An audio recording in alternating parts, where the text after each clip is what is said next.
Assalamualaikum warahmatullahi wabarakatuh. Alhamdulillahirobbilalamin. Kali ini kita berjumpa kembali dalam kegiatan belajar melalui video pembelajaran. Pada kesempatan kali ini kita akan membahas materi tentang otorisasi jasa keuangan atau sering disingkat dengan OJK. Baiklah, sebelum kita lanjutkan belajar, jangan lupa subscribe channelnya, like, share, dan komen. Langsung saja kita bahas apa itu OJK atau otorisasi jasa keuangan. OJK adalah sebuah lembaga negara yang memiliki fungsi dan tugas dalam penyelenggaraan sistem pengaturan dan pengawasan terhadap industri jasa keuangan secara terintegrasi. Kemudian latar belakang didirikannya OJK adalah antara lain yang pertama adalah karena amanat undang-undang. Adanya amanat undang-undang untuk melakukan pembentukan lembaga pengawasan di sektor jasa keuangan yang mencakup perbankan, asuransi, sekuritas, dana pensiun, modal ventura, jasa pembiayaan, dan badan-badan lain yang melakukan pengelolaan dana masyarakat. Kemudian yang kedua adalah perkembangan industri jasa keuangan. Adanya globalisasi dan inovasi dalam sistem keuangan serta kemajuan teknologi informasi yang begitu pesat membuat industri keuangan menjadi sangat dinamis, kompleks, dan saling terhubung. Kemudian yang ketiga adalah konglomerasi lembaga jasa keuangan.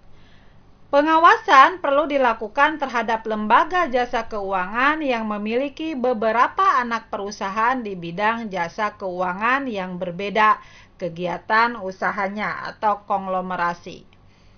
Sebagai contoh, bank punya anak perusahaan di bidang jasa asuransi, pembiayaan, sekuritas, dan dana pensiun. Kemudian yang keempat, latar belakangnya adalah perlindungan konsumen. Semakin kompleksnya layanan jasa keuangan, tentu permasalahan dan pelanggaran di industri ini juga semakin meningkat. Oleh karena itu, diperlukan fungsi edukasi, perlindungan konsumen, dan pembelaan hukum terhadap konsumen dari pihak-pihak yang terkait. Latar belakang didirikannya OJK. Selanjutnya kita lihat tujuan didirikannya OJK adalah yang pertama, agar keseluruhan kegiatan di dalam sektor jasa keuangan terselenggara secara teratur, adil, transparan, dan akuntabel. Yang kedua, mampu mewujudkan sistem keuangan yang tumbuh secara berkelanjutan dan stabil. Yang ketiga, mampu melindungi kepentingan konsumen dan masyarakat. Kemudian fungsi OJK itu sendiri adalah sebagai menyelenggarakan sistem pengaturan dan pengawasan yang terintegrasi terhadap keseluruhan kegiatan di sektor jasa keuangan. Kemudian tugas OJK adalah yang pertama, mengatur dan mengawasi kegiatan jasa keuangan baik di sektor perbankan maupun non-perbankan. Yang kedua adalah mengatur dan mengawasi kegiatan jasa keuangan di sektor pasar modal. Kemudian yang ketiga adalah mengatur dan mengawasi aktivitas jasa keuangan di sektor asuransi, dana pensiun, lembaga pembiayaan, dan lembaga keuangan lainnya. Selanjutnya kita lihat wewenang OJK, ada beberapa. Yang pertama, menetapkan peraturan perundang-undangan di industri jasa keuangan. Yang kedua, membuat dan menetapkan peraturan tentang pengawasan di industri jasa keuangan. Yang ketiga adalah membuat dan menetapkan kebijakan tentang pelaksanaan tugas OJK. Yang keempat, mengatur tentang tata cara penetapan pengelola statuter di lembaga jasa keuangan. Yang kelima adalah mengatur tentang struktur organisasi dan infrastruktur serta pengelolaan kekayaan dan kewajiban. Yang keenam, membuat dan menetapkan peraturan tentang tata cara pemberian sanksi berdasarkan peraturan perundang-undangan yang berlaku di sektor jasa keuangan. Selanjutnya adalah untuk membuat dan menetapkan kebijakan mengenai tata cara pengawasan terhadap industri jasa keuangan. OJK dapat melakukan pengawasan, pemeriksaan, penyidikan, dan perlindungan konsumen, dan tindakan lain terhadap lembaga jasa keuangan. Memberikan sanksi administratif kepada pihak yang melanggar peraturan perundang-undangan di sektor jasa keuangan. Kemudian OJK berwenang memberikan dan atau mencabut izin usaha, pengesahan, dan penetapan lain dalam peraturan perundang-undangan di sektor jasa keuangan. Itulah beberapa wewenang yang dilakukan oleh OJK.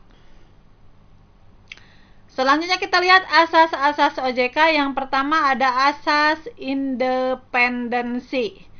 Seperti yang telah disebutkan pada pengertian OJK, lembaga negara ini bekerja secara independen dalam mengatur jasa keuangan di Indonesia.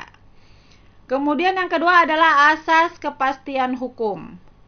Dalam pembentukan dan penyelenggaraan lembaga OJK berlandaskan pada hukum dan undang-undang yang berlaku di Indonesia. Yang ketiga adalah asas kepentingan umum. OJK dibentuk dan menjalankan tugasnya mengacu kepada kepentingan umum atau konsumen. Dengan kata lain, dalam pelaksanaan tugas OJK harus melindungi dan membela kepentingan konsumen. Yang keempat adalah asas keterbukaan. OJK memberikan akses terbuka kepada masyarakat apabila ingin memberikan informasi yang jujur dan tidak diskriminatif terkait dengan adanya pelanggaran di sektor jasa keuangan. Yang kelima adalah asas profesionalisme. OJK terdiri dari individu-individu yang profesional sehingga dalam pelaksanaan tugas dan wewenangnya, OJK harus berlandaskan asas profesionalisme. Yang keenam adalah asas integritas. Dalam pelaksanaan tugas dan wewenangnya, OJK harus berpegang teguh kepada nilai-nilai moral dan norma yang berlaku. Kemudian yang ketujuh adalah asas akuntabilitas. Segala tindakan dan keputusan yang dilakukan oleh OJK adalah untuk kebaikan konsumen dan dapat dipertanggungjawabkan kepada masyarakat. Itulah materi-materi tentang OJK atau Otorisasi Jasa Keuangan. Sampai di sini dulu materi tentang OJK. Semoga materi ini bermanfaat dan dapat membantu dalam mempermudah kalian dalam melakukan kegiatan pembelajaran. Terima kasih. Jangan lupa subscribe channelnya, like, share, dan komen. Sampai ketemu lagi. Bye-bye. Assalamualaikum warahmatullahi wabarakatuh.